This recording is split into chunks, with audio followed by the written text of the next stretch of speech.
Walking is one of the most recommended habits by doctors after 60. It helps your heart, improves circulation, and keeps your body active.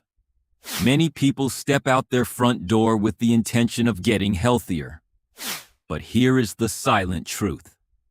With every step, you may be unknowingly adding extra pressure to your joints, your spine, and your muscles. Not in a dramatic way, but slowly, over time, leading to joint pain, chronic fatigue, and even a loss of balance. And the hardest part is, most people don't notice it until the damage is already done. Today, we'll look at 7 common walking mistakes that many people over 60 make without realizing it.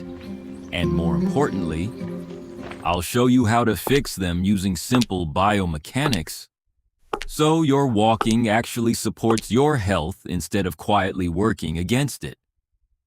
Walking is still one of the most powerful habits you can build. But like any habit, it only works when it's done correctly. Before we talk about the mistakes, it's important to understand why walking becomes so important after 60.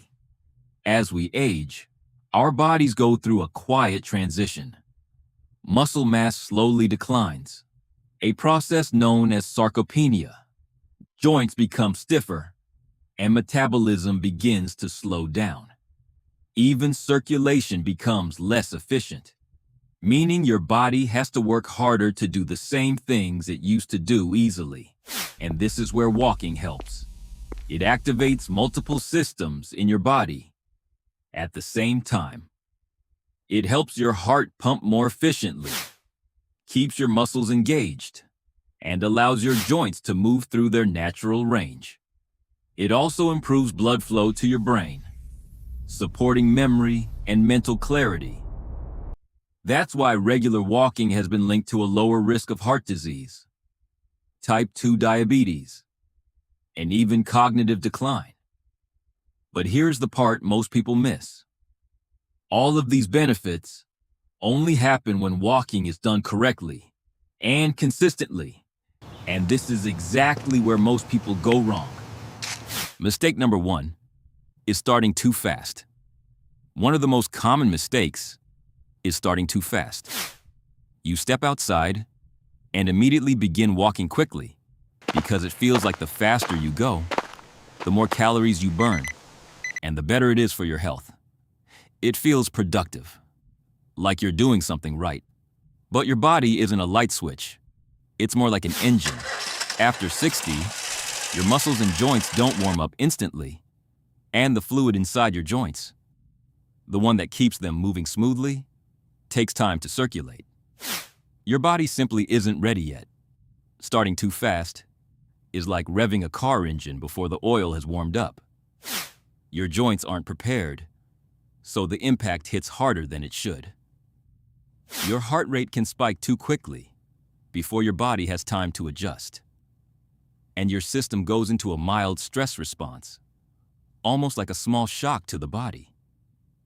It creates unnecessary strain on stiff muscles and unprepared joints. Over time, this can lead to tightness, joint discomfort, and early fatigue. The fix is simple. Start slowly. For the first 3 to 5 minutes, let your body warm up naturally. Then gradually increase your pace. Think of your walk in 2 phases. A gentle warm-up, followed by a steady rhythm. Mistake number 2 is poor posture. Another common mistake is walking with poor posture. Many people walk with their shoulders rounded and their head leaning forward. It may feel relaxed, but it's actually draining your energy. When you slouch, your chest collapses and your lungs can't fully expand. Research shows this can reduce your breathing capacity by up to 30%. It's like trying to move with less oxygen than your body needs. Over time, this leads to fatigue, poor posture, and reduced endurance. The fix is simple. Imagine a gentle string pulling the top of your head upward. Keep your chest open, your shoulders relaxed, and stand tall. without stiffness. This simple shift allows your body to take in more oxygen and move with more energy. Before we continue, this is important. Walking isn't just about getting from point A to point B. It's about how your body absorbs every step over thousands of repetitions. These small habits are either wearing your body down or building it up. And over time, that difference determines how your body feels 10 or even 20 years from now. Mistake number 3 is looking down while you walk. And for many people, this happens because of their phone. It feels harmless, even relaxing, like a way to pass the time. But this habit does more than you think. First, it pulls your head forward and puts constant strain on your neck and shoulders. Over time, that leads to stiffness and even chronic neck pain. But the bigger problem is what it does to your brain. Walking isn't just about moving your legs. It's your brain constantly scanning, adjusting, and keeping you balanced. When your eyes are fixed on a screen, that system is partially switched off. Your reaction time slows down, and your awareness drops. And that split second is often the difference between catching yourself or falling. Now here's the simple fix. If you need to check your phone, stop walking for a moment. Then continue with your eyes up. Look about 10 to 20 feet ahead and let your body stay upright and aware. Because every step you take is not just movement, it's balance training. Mistake number 4 is wearing the wrong shoes. Many people keep wearing the same pair just because they feel comfortable, and sometimes just because they look good. But comfort and appearance are not the same as support. If your knees or your lower back start to feel sore after a walk, your shoes might be part of the problem. Every step you take sends a small shock through your body. If your shoes don't absorb it, that force travels upward, step after step, into your ankles, your knees, and your lower back.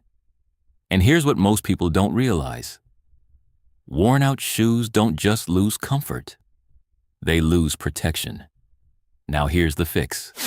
A good walking shoe should do 3 simple things.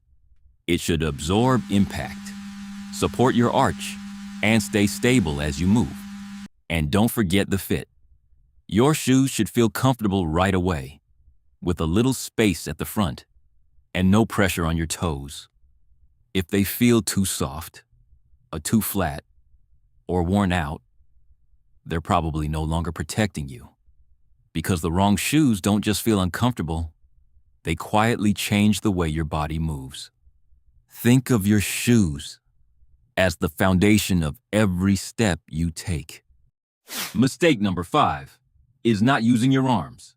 Walking without moving your arms is another hidden mistake. It may not feel like a big problem, but it turns your body into a less stable system.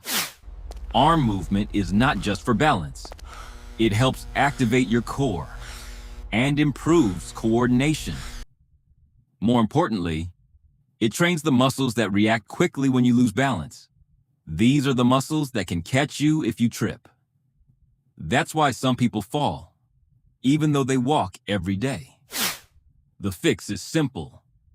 Let your arms swing naturally, with a slight bend at the elbows. This creates a cross-body rhythm and turns walking into a full-body movement. Mistake number 6 is walking inconsistently. Walking once or twice a week and sitting the rest of the time is also a common mistake. It may feel like you're doing enough, but your body doesn't work that way. Your body responds to consistency, not intensity. A long walk once a week sends only a weak signal, while regular movement, even in smaller amounts, helps your body adapt and stay strong. That's why some people feel weaker, even though they exercise once a week. The fix is simple. Focus on frequency, 20 to 30 minutes. Most days of the week is far more effective. Simply remember this: frequency matters more than intensity.